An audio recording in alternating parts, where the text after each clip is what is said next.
నమస్తే అండి. నేను వసంత. మన రూపకళ రుచులు ఛానల్కి స్వాగతం. మరి స్కూల్ స్టార్ట్ అయిపోయాయి కదండి. ఇంకా తల్లిదండ్రుల హడావుడి అంతా ఇంత కాదు. మరి పిల్లలకి స్కూల్ స్టార్ట్ అయిపోయినాయంటే ఒక విధంగా తల్లులకు కూడా తొందరగా వంట చేసే క్లాసులు స్టార్ట్ అయిపోయినట్టేనండి. కాబట్టి నేను ఈరోజు క్విక్ అండ్ టేస్టీ రెసిపీస్ ఒక 3 పెడతాను. అవి మీరు తప్పకుండా చూసి పిల్లలకి లంచ్ బాక్స్లో కూడా వీలైనప్పుడు పెట్టుకోవచ్చు. మరి అవేంటో చూద్దామా? ఇప్పుడు మనం సేమియా దద్దోజనం కోసం స్టవ్ వెలిగించి స్టవ్ మీద గిన్నె పెట్టుకోవాలి. దాంట్లో ఒక 4 కప్పులు నీళ్లు తీసుకోవాలి. మనం ఏ కప్పుతో అయితే సేమియా తీసుకుంటామో దాంతోపాటు 4 కప్పులుగా నీళ్ళు తీసుకోవాలి. ఈ నీళ్ళల్లో ఒక 1/2 స్పూను నెయ్యి వేయాలి. అంటే మనం వేసేటువంటి సేమియా ముద్దగా అయిపోకుండా ఒకే చోట ఉండకుండా మంచిగా ఉండేటట్టుగా ఉడుకుతుంది. మరిగే నీళ్ళల్లో కప్పు సేమియా వేసాను. దీన్ని 2-3 నిమిషాలు ఉడకనివ్వాలి. మధ్యలో కలుపుతూ ఉండాలి. సేమియా 80% ఉడికిపోయింది. ఇలా ఒత్తి చూసినట్టయితే కొద్దిగా పలుకుంటే సరిపోతుంది. ఈ స్టేజ్లో మనం దీన్ని గిన్నెలో వేసేసుకోవాలి. ఈ నీరంతా పోయేటట్లుగా ఈ గిన్నెలో వేసేసుకోవాలి. దీనిపైన చల్లటి నీళ్లు పోయాల్సిన అవసరం లేదు.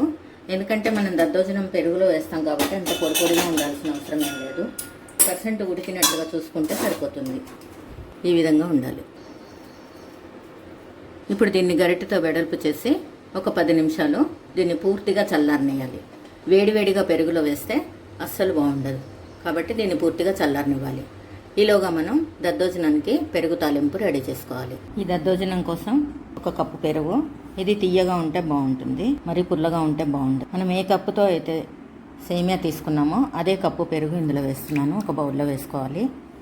అదే కప్పుతో ఒక 1/4 కప్పు పాలు, కాగబెట్టి చల్లార్చినటువంటి పాలు దీంట్లో వేసుకోవాలి. ఈ పాలు కొంతమందికి ఇష్టం ఉంటుంది, కొంతమందికి ఇష్టం ఉండదండి.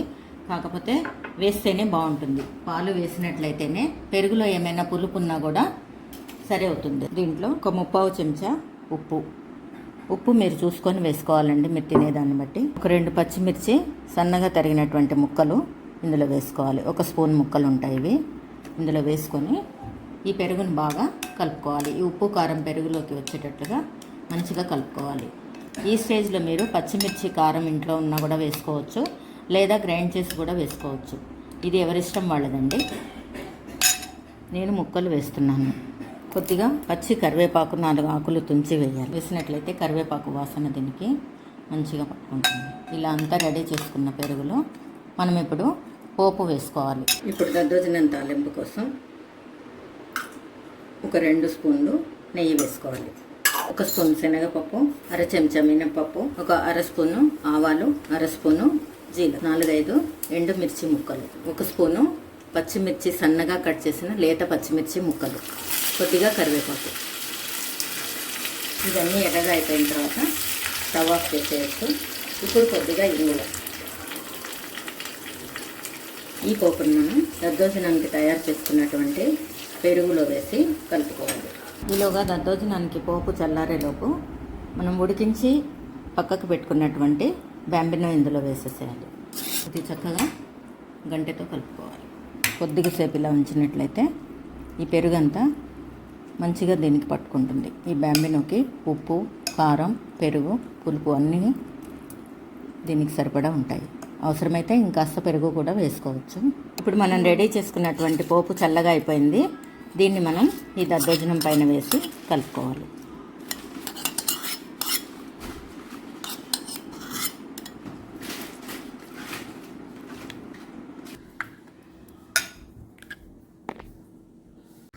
చివరిగా 1 స్పూన్ దానిమ్మ గింజలు, 1 స్పూన్ కానీ 2 స్పూన్లు కానీ మీ ఇష్టం అండి, వేసుకున్నట్లయితే రుచిగా ఉంటుంది.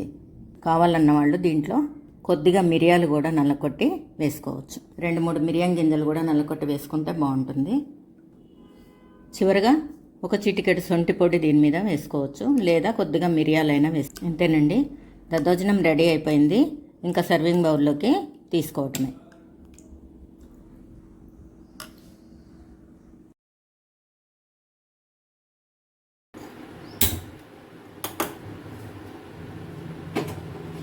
ముందుగా దీనికోసం 1 కప్పు సేమియా తీసుకున్నాను. ఈ కప్పుతోటి 1 కప్పు సేమియా తీసుకున్నాను. ఇదే కప్పుతో 4 కప్పుల నీళ్లు పొయ్యి మీద పెట్టాను. స్టవ్ వెలిగించి స్టవ్ మీద పెట్టాను. ఇవి మరిగిన తర్వాత మనం తీసుకున్న సేమియాని ఈ నీళ్ళల్లో వేయాలి. నీళ్ళు మరుగుతున్నాయి. మరిగే నీళ్ళల్లో 1 టేబుల్ స్పూన్ నూనె, 1/2 చెంచా ఉప్పు, 1/4 చెంచా పసుపు. ఇలా మరిగే నీళ్ళల్లో మనం తీసుకున్న కప్పు సేమియాని ఇందులో వేసేసేయాలి. సేమియా ఉడికేటప్పుడు ఉండలు లేకుండా జాగ్రత్తగా కలుపుకోవాలి. సేమియా 80% ఉడికిన తర్వాత మనం జాలి గిన్నెలో దీన్ని వేసేసుకోవాలి. మనం పులిహోర చేసేటప్పుడు పొడి పొడిగా ఉండాలి కాబట్టి పూర్తిగా ఉడకాల్సిన అవసరం లేదు. ఇలా చూస్తే సేమియా 80% ఉడికినట్టుగా ఉండాలి. ఇలా ఒత్తి చూస్తే కొద్దిగా పలుకున్నట్టుగా ఉండాలి. మొత్తం 2-3 నిమిషాల్లో అయిపోయిందండి. ఇప్పుడు దీన్ని మనం జాలి గిన్నెలో వేసుకోవాలి. ఇలా మొత్తం సేమియాని జాలి గిన్నెలో వేసేసుకోవాలి. ఇలా సేమియా పైనుంచి ఒక 3-4 గ్లాసులు చల్లటి నీటిని పోయాలి. ఏమాత్రం కొద్దిగా వేడిగా ఉన్నా కూడా సేమియా ముద్దలాగా అవుతుంది. అందులో ఉన్నటువంటి వేడిని తగ్గించట కోసం మనం చన్నీళ్ళు పోయాలి. ఇలా పొడి పొడిగా ఉన్న సేమియాని కొద్దిసేపు ఒక 10 నిమిషాల సేపు పక్కకు ఉంచాలి. 5 నుంచి 10 నిమిషాల సేపు ఉంచవచ్చు. ఇంకా దీన్ని ఎక్కువగా కలపకూడదు. ఇలా వెడల్పుగా చేసి పెట్టేసి ఉంచాలి. ఈలోగా మనం పులిహోర తాలింపు కోసం అన్నీ రెడీ చేసుకోవాలి. ముందుగా ఈ పోపు కోసం స్టవ్ వెలిగించి స్టవ్ మీద కళాయి పెట్టుకోవాలి. 4 టేబుల్ స్పూన్లు నూనె వేసుకోవాలి. మంటను సిమ్లో పెట్టుకొని 1 స్పూన్ పచ్చిశనగపప్పు, 1 స్పూన్ మినపప్పు, 1/2 చెంచా ఆవాలు, 1/2 స్పూను జీలకర్ర, ఒక 3 ఎండుమిర్చి, 4 స్పూన్లు పల్లీలు.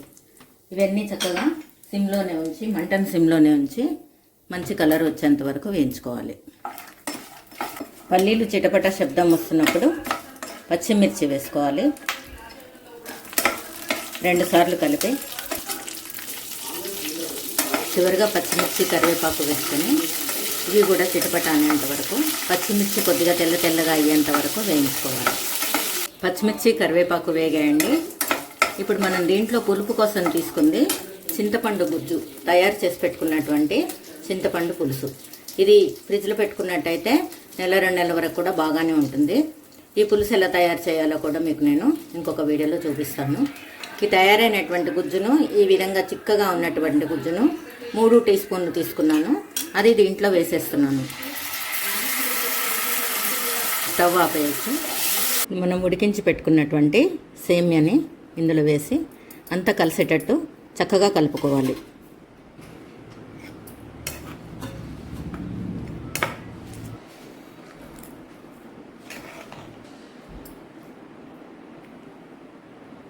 ఇలా కలిపేసి దీన్ని ఒక 5-10 నిమిషాలు వదిలేసామంటే అది పొడి పొడిగా తయారవుతుంది. వీలైతే ఫ్యాన్ స్లోగా పెట్టి ఉంచుకోవచ్చు. అంతేనండి, పులిహోర రెడీ అయిపోయింది. ఇంకా మనం దీన్ని సర్వింగ్ బౌల్లో కానీ ప్లేట్లో కానీ తీసుకోవచ్చు. ఇప్పుడు మనం సేమియా పాయసం కోసం స్టవ్ మీద ఒక గిన్నె పెట్టుకోవాలి. దాంట్లో 2 స్పూన్స్ నెయ్యి వేసుకోవాలి. నెయ్యి వేడెక్కాక జీడిపప్పు వేసి 2 సార్లు కలపాలి. కొద్దిగా ఎర్రగా అయిన తర్వాత కిస్మిస్ వేసుకోవాలి. ఇవి మన చాయిస్ అండి. ఇష్టం ఉన్న వాళ్ళు ఎక్కువ వేసుకోవచ్చు లేదా తక్కువ వేసుకోవచ్చు. ఇవి కూడా వేగిన తర్వాత సేమియా వేసుకోవాలి. సేమియా 3 టేబుల్ స్పూన్స్ వాడాను నేను. 3 సార్లు చేయితో సుమారుగా వేశాను. మీరు ఎలా కావాలంటే అలా వేసుకోవచ్చు. నేను 3 టేబుల్ స్పూన్స్ మాత్రం వేశాను. ఇవన్నీ మొత్తం బంగారు రంగు వచ్చేంత వరకు, గోల్డెన్ కలర్ వచ్చేంత వరకు వేయించుకోవాలి. ఇవి కమ్మటి వాసన వస్తాయి, నెయ్యితో వేయించుతున్నాం కాబట్టి. ఇవి వేగిన తర్వాత బ్యాంబినో అక్కడక్కడ తెల్లగా అనిపిస్తుంది. తెల్లగా అనిపించినప్పుడు అది వేగినట్లుగా గుర్తు. ఇది వేగిన తర్వాత పాలు పోసుకోవచ్చు. ఇది వేయించకుండా కూడా చేసుకోవచ్చు. కొంతమంది పచ్చి బ్యాంబినోలోనే పాలు పోసి ఉడికిస్తారు. వేగాకైతే బాగుంటుంది. ఇప్పుడు మనం ఒక గ్లాస్ పాలు పోసుకోవచ్చు. పోసి దీన్ని మంచిగా కలుపుతూ సిమ్లోనే పెట్టి ఉడికించుకోవాలి. సేమియా పాయసం అందరికీ తెలిసిందేనండి. కాకపోతే ఒక్కొక్కరు చేస్తే ఒక్కొక్క రుచి వస్తుంది. ఒక్కొక్క రకమైన పాలతో ఒక రుచి వస్తుంది. దీంట్లో కావాలంటే మీగడ కూడా వేసుకోవచ్చు. ఇప్పుడు ఒక మిక్సీ జార్ తీసుకొని ఒక 20 ఇలాచీలు, 3 స్పూన్ల పంచదార వేశాను. ఇలాచీల్లో పంచదార వేసి గ్రైండ్ చేసినట్లయితే పొడి చాలా మెత్తగా వస్తుంది, మంచి రుచిగా ఉంటుంది. ఇలా తయారైనటువంటి పొడిని దీంట్లో మనం వేసుకోవాలి. పాయసంలో తీపి కోసం నేను చెరుకు బెల్లం పాకాన్ని వాడాను. ఈ చెరుకు బెల్లం పాకము ఎలా తయారు చేయాలో ఇంకొక వీడియోలో చూపిస్తాను. మనం ఇప్పుడు దీన్ని చక్కగా కలుపుకున్న తర్వాత ఇంకొంచెం పాలను కూడా పోసుకోవాలి. తయారు చేసుకున్న ఇలాచి పొడిని ఒక 3/4 స్పూను దీంట్లో వేసి కలుపుతున్నాను. ఇదంతా చక్కగా కలిసేంత వరకు కలుపుకోవాలి. బెల్లం పాకాన్ని ఒక పెద్ద గరిటెడు వేస్తున్నాను. తీపి మీ ఇష్ట ప్రకారం వేసుకోవచ్చండి. తక్కువ కావాలంటే తక్కువ వేసుకోవచ్చు, ఎక్కువ కావాలనుకున్న వాళ్ళు ఎక్కువ వేసుకోవచ్చు. ఇదంతా కూడా చక్కగా కలిసిన తర్వాత మనం ఇంకా స్టవ్ ఆఫ్ చేసుకోవచ్చండి. అంతేనండి, రెడీ అయిపోయింది. అందరికీ కొంతమందికి మంగళవారం పూజలు ఉంటాయి, శుక్రవారం పూజలు ఉంటాయి.